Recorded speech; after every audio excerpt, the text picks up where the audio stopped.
It is a matter of trust, isn't it? I mean, do you believe what somebody's going to say?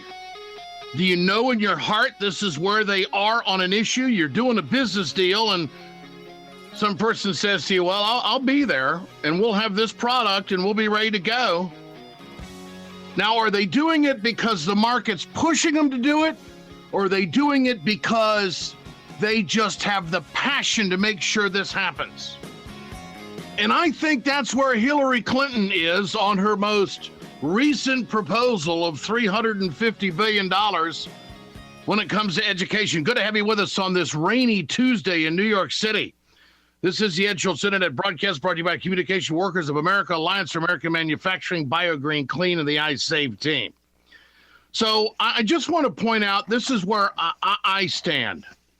And you may see it differently, and I know that I'm going to get communication from people who download this that, oh, Ed hates Hillary. No, I don't.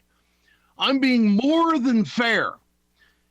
There is no doubt that the Clinton campaign, they are behind closed doors trying to figure this stuff out. What the heck is Bernie Sanders doing?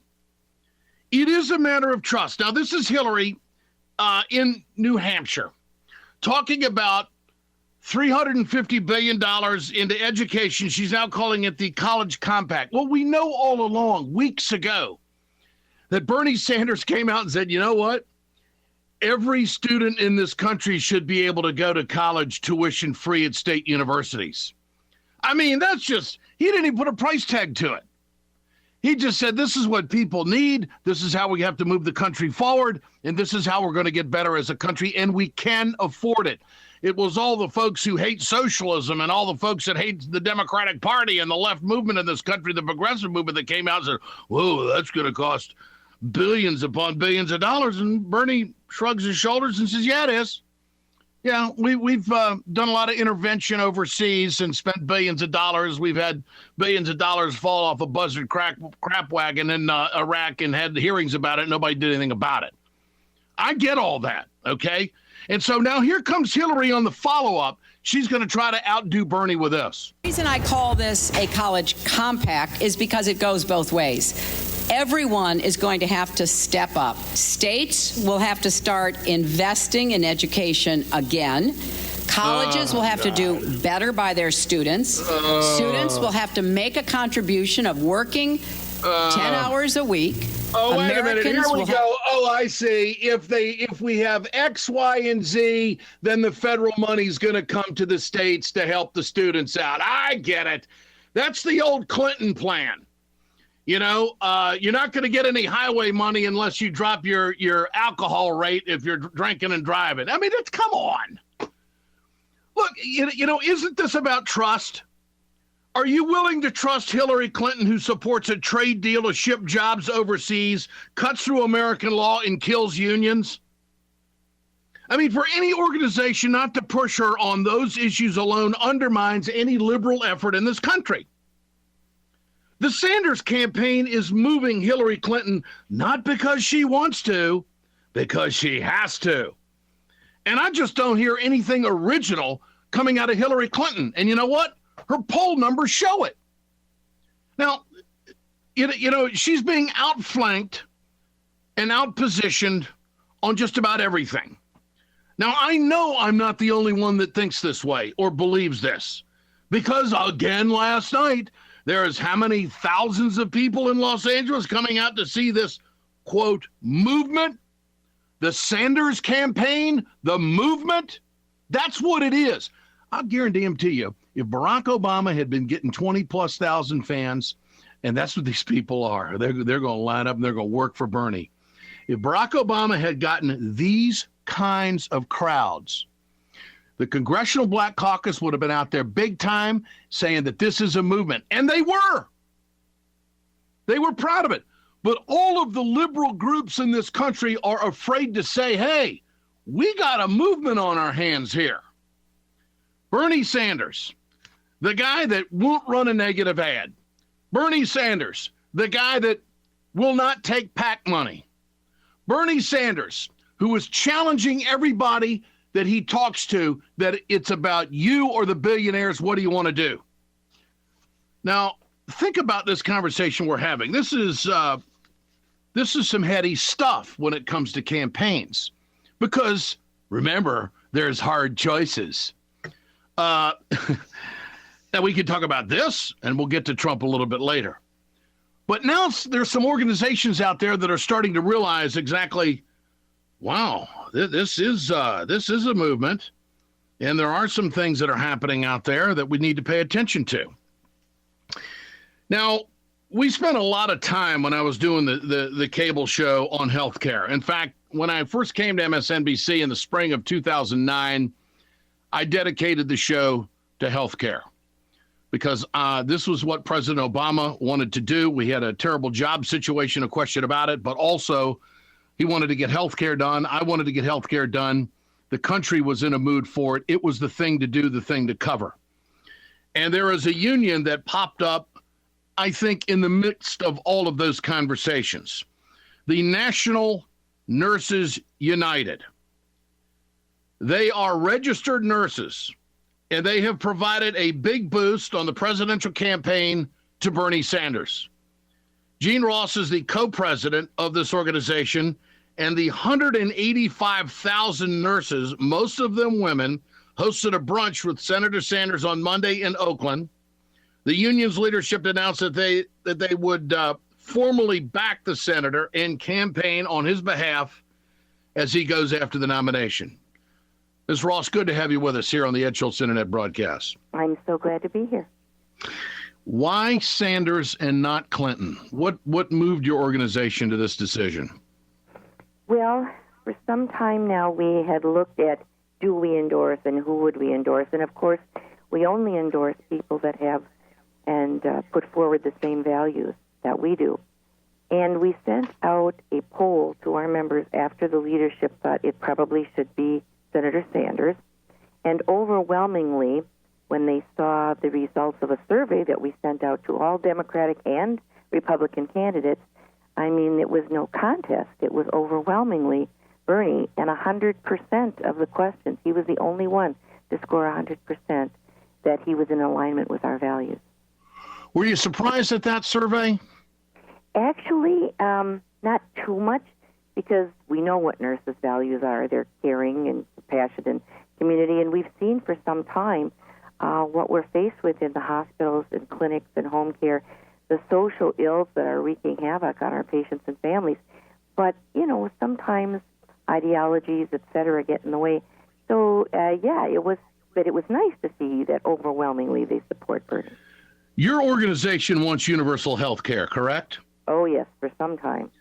And Bernie Sanders, of course, has been very clear on where he stands on all of that. I see that Roseanne DeMora, who's the executive director of your union, said, quote, "We were stunned by the results. It was so overwhelming for Bernie Sanders." Mm-hmm. What kind of support can you give Sanders? Is this going to be a ground crew that's going to be out knocking on doors and doing the social networking that's needed to get the nomination? How far does this endorsement go? Well, that's what we do. We turn out people. It's one of the things that people like, including us, about Bernie Sanders, is he just does not equivocate on his answers. He just doesn't. He says what he believes in. He believes the same way that we do. He believes in movement politics, which we believe is the only way to get things done in this country. So if he doesn't equivocate on his answers, then we don't equivocate on our support for him, and that means feet on the ground. That means any kind of phone calling, door knocking we can do. We've done it before, and we will do it for Senator Sanders. Gene Ross with us, co-president of the National Nurses United. They are endorsing Senator Bernie Sanders. What kind of triumphs has your organization been able to accomplish since forming in 2009? Oh, we've done so much. One of the things that we have is a bill forward for national nurse-to-patient ratios. You know, a lot of people think that there is a limit to how many patients can be assigned to a registered nurse, and that just isn't true. So educating and getting that changed is huge. Our Robin Hood tax and the work we've done on climate change in for example, opposition to Keystone XL, I think has been exceptional. The thing I like about, for example, the Robin Hood tax is we've been able to work and pull together other groups that are working for their particular issue, but we see the Robin Hood tax as fixing and paying for their particular issues. So it's been a great opportunity for us to work together with green groups, social justice groups, and others. Jean Ross, always a pleasure. Good to have you with us. Thank you. We'll do it again. Keep up the great work. National Nurses United endorsing Bernie Sanders. AFL-CIO, the Executive Council has to have, I believe, 2/3 vote in favor of one candidate or another if they're going to make a formal endorsement. Now, every union on the face of the earth, in this country anyway, is against the Trans-Pacific Partnership. Clinton has not been very clear on that. The fact is that Bernie Sanders has been crystal clear on this issue as well, although the unions are not going to endorse. I don't understand that. American Federation of Teachers is stepping forward for Hillary Clinton. They did that over a month ago. Of course, Randy Weingarten has been close to Hillary Clinton for years. There's a friendship there that goes back a long time. Good for that. There's a lot of friends, with Bernie Sanders in labor, and yet they're being handcuffed, so to speak, not being able to come out outside of the Executive Council, the AFL-CIO, to endorse. And I think they're making a mistake. A movement deserves all voices. And I think the AFL-CIO is keeping their powder dry because they're afraid that, of course, if Hillary gets in, she won't do what they want him to do, that she won't be the strong advocate. And believe me, Hillary Clinton's got a mind like an elephant. She don't forget. The Clintons don't forget. And yes, they do have a list. They have a list of people who have supported them. They have a list of people who they're never going to make amends with. Communication Workers of America, Alliance for American Manufacturing, BioGreen Clean, and the iSave team bring you this podcast. We're right back. Hey, folks, you've heard me talk about BioGreen Clean. I'm going to show you right now on my airplane just how tough this is. I want you to keep in mind, chemical-free, 100% plant-derived, biodegradable. It is the safest cleaner that you can get, and it's the most effective. Go to our website, wegoted.com, or go to biogreenclean.com. www.biogreenclean and order today. We perpetuate a culture of crime all the way from Wall Street right down to the main street in our hometowns. It's worse than it has been since FDR took control of the problem and said we can't count on industry taking care of the American labor. They probably have already engaged into some type of criminal cover-up, and the law prohibits the government from even doing anything about it. Catch America's lawyer Mike Papantonio on YouTube at youtube.com/GoLeftTV. Subscribe to the Ed Schultz podcast today. Simply log on to iTunes, search for Ed Schultz, and click the subscribe button to have the show delivered to your preferred listening device daily, free of charge. Rate and review the podcast and tell us how we're doing. More details at wegoted.com.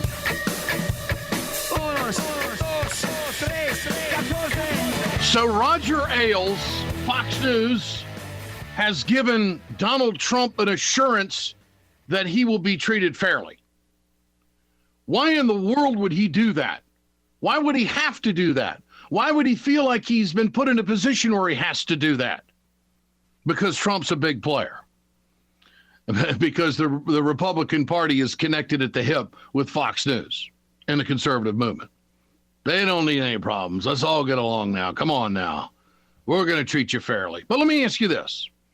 If you watched the debate last Thursday night, did you really think that Megyn Kelly was just an outstanding journalist when she asked Trump about his tweeting about women?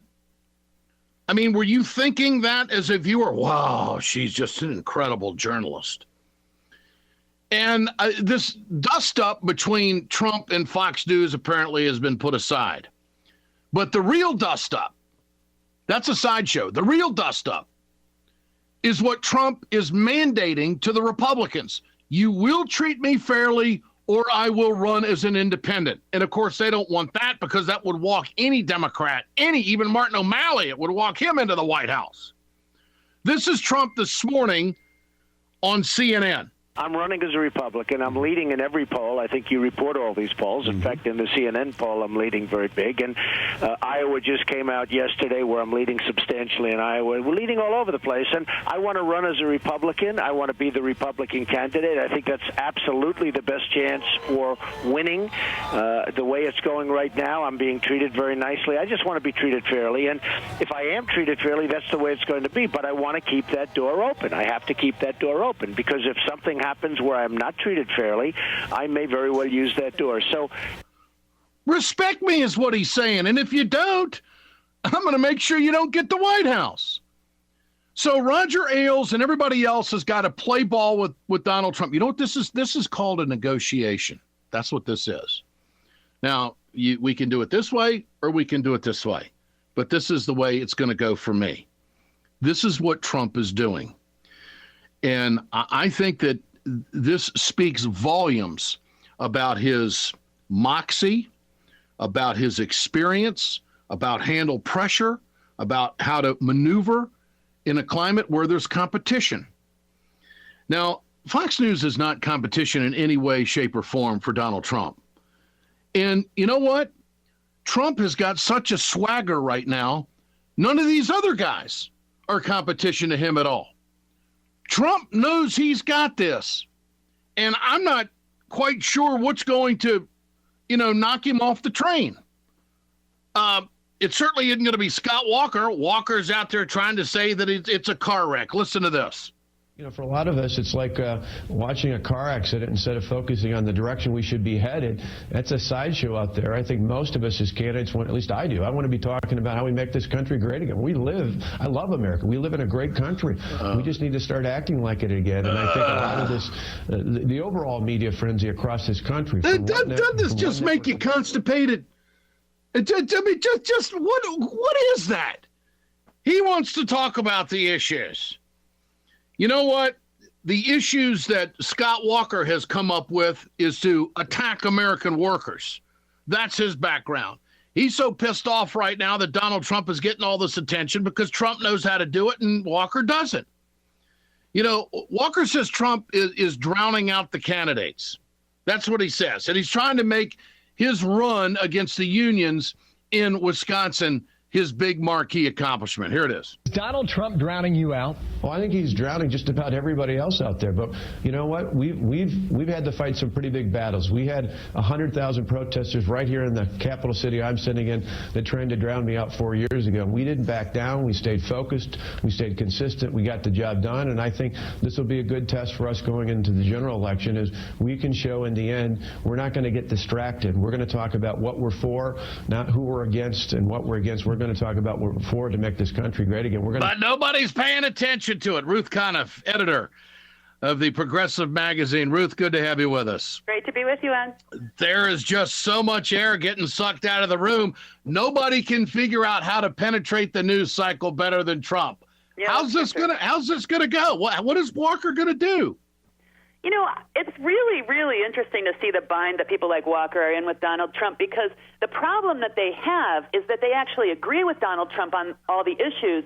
They just have an agreement, a gentleman's agreement, that this is supposed to be dog whistle politics. And instead of a dog whistle, Donald Trump is playing a megaphone. He's just right out there with his racism and his sexism and his, jingoism. And these are the essential qualities that appeal to the Republican base. But the other Republican candidates who are nowhere, there's no distance between them and Donald Trump on the anti-immigrant issue, on the union bashing, on the triumphant support of the very, very rich at the expense of the middle class, at the misogyny. You look at Walker's positions.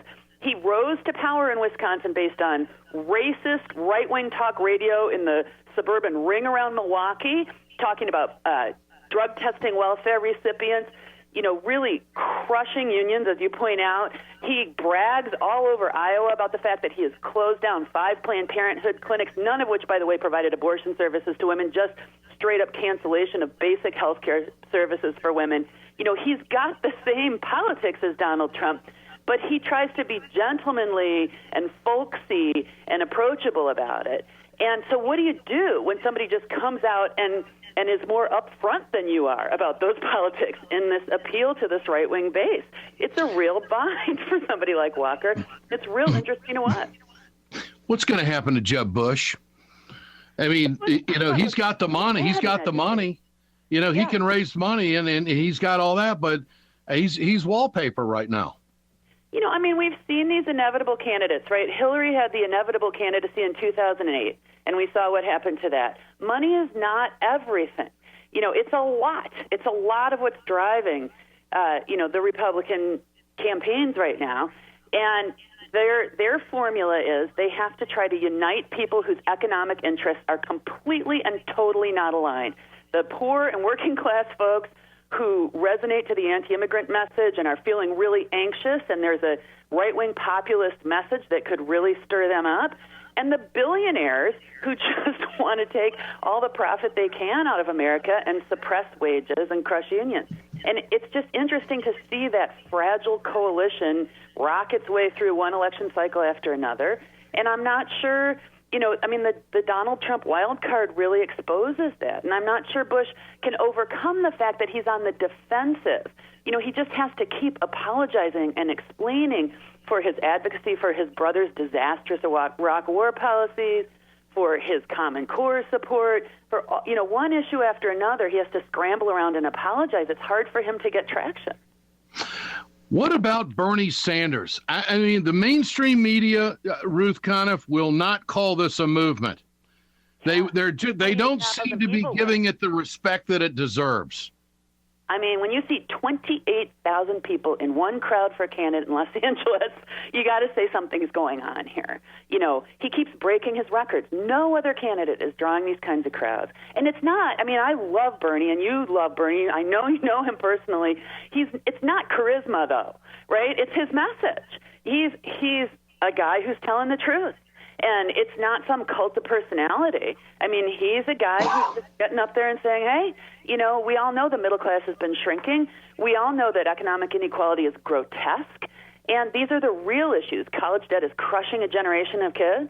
We need to actually address this stuff. And people are saying, yeah, thank God somebody is not trying to sell me something and tell me that the fact that Wall Street's doing well means I'm doing well. And they're really resonating to it. I think it's a profound movement. We don't take money from billionaires. We don't take money from corporations. And when you hear that, you think, really? I mean, and he doesn't run negative ads. And you hear that and you research and say, yeah, that's right. Really? And they have received more individual contributions than any other campaign. The corporate media in this country is not reporting any of this. What comes out is that Bernie's having a hard time with Black Lives Matters. Then Bernie comes out and he gives a huge proposal on what he's going to do for institutional racism, and it hardly gets any kind of play at all. What gets the play is the protesters. Well, I think that Wall Street does not want this guy. That's right. That's right. I mean, I think he and Elizabeth Warren speak to people who can see what's happening to them, and they see how their interests are not the interests of Wall Street, and that's a dangerous message for some very wealthy and powerful people. I think Bernie wrestling with Black Lives Matter is very significant, because I think the one thing that really is holding back this progressive movement that he's speaking to is the fact that, here in Madison, Wisconsin, or in Portland, Oregon, you have an all-white progressive movement that has its heart in the right place, but that has not really done enough to grapple with racial injustice in this country. And Bernie is becoming a lightning rod for that division in the progressive movement, and he is working hard to figure out how to really do something about bringing people together. And boy, if he can do that, that is a very powerful movement. Ruth Conniff, always a pleasure, the Progressive Magazine editor. And I'm looking forward to the big gig in Wisconsin is it September 19th, correct? September 19th, Fighting Bob Fest. We can't wait to see you here, Ed. All right, I will be there, no doubt. Thanks for the invitation. Ruth Conniff with us here on the Ed Schultz Internet broadcast. Now this. It's time to continue our conversation about mechanical insulation. Mechanical insulation is for the piping systems in our nation's commercial and industrial facilities. Facility owners are burning up billions of dollars through the lack of mechanical insulation on these piping systems. Call the iSave team. Insulation saves America valuable energy, and this team of energy conservation specialists is shovel-ready to save you money. Visit iSaveTeam.org to have a specialist give your plant an energy audit. The Ed Schultz Internet broadcast is brought to you by the Ring of Fire radio show. Listen to the Ring of Fire weekends on radio stations across the country. Get more information and the news of the day at ringofireradio.com. Going to be speaking at the AFL-CIO Big Dinner October 1st, Youngstown, Ohio. Looking forward to that. Now I can do this kind of stuff, go around the country and tell people what I really think. And I think that Chuck Schumer has really thrown a monkey wrench into this Iranian nuclear deal. This guy is going to be the Senate Democratic leader when Harry Reid steps out. Schumer is going to get a lot of criticism for this. The question is, where's his loyalty? Is it to Israel or to the United States? Or to both? Some say the only answer to this is war. I don't believe so. I believe we should go back and try to get a better deal. The nations of the world should join us in that. We have something called secondary sanctions, which got them to the table the first time and can be used again. This deal has too many flaws to support. This is a decision of conscience, and my colleagues respect that as I will respect their decisions of conscience. You know, let's play the first part of that soundbite again. I want to be very clear on where, because I think trust is the issue here. Play it again. Some say the only answer to this is war. I don't believe so. I believe we should go back and try to get... So he's willing to trust the Iranians that there won't be any war if they continue to negotiate. I mean, that's just being disconnected from reality. That what have we spent all this time with the P5+1 to get to this point? Now, the nuclear experts are saying that the Iranians are months away from the capability to produce a bomb. And Schumer wants to go back, put more sanctions on them, piss them off even further, and not give any of this verification a chance to work. What deal would he be happy with? What do they want the Iranians to do? Destroy everything that they're working on to move their society forward? Now, look, the dog I have in the fight is peace. And I think that President Obama has invested an awful lot to get us to this point. And I also trust John Kerry. Ever thought about this? Kerry lost to Bush in 2004, and the liberals in this country just could not believe that Bush got reelected. Who would you like to have at the negotiating table now? Bush or Kerry? The fact is, Kerry has done a phenomenal job holding this coalition together. There's no way the Iranians are going to be able to cheat on this deal without the entire world, which Schumer's talking about, is going to know about it. Get the deal done. This is the Ed Schultz Internet Broadcast. Communication Workers of America, Alliance for American Manufacturing, BioGreen Clean, and the iSave team bringing this broadcast. We're back tomorrow.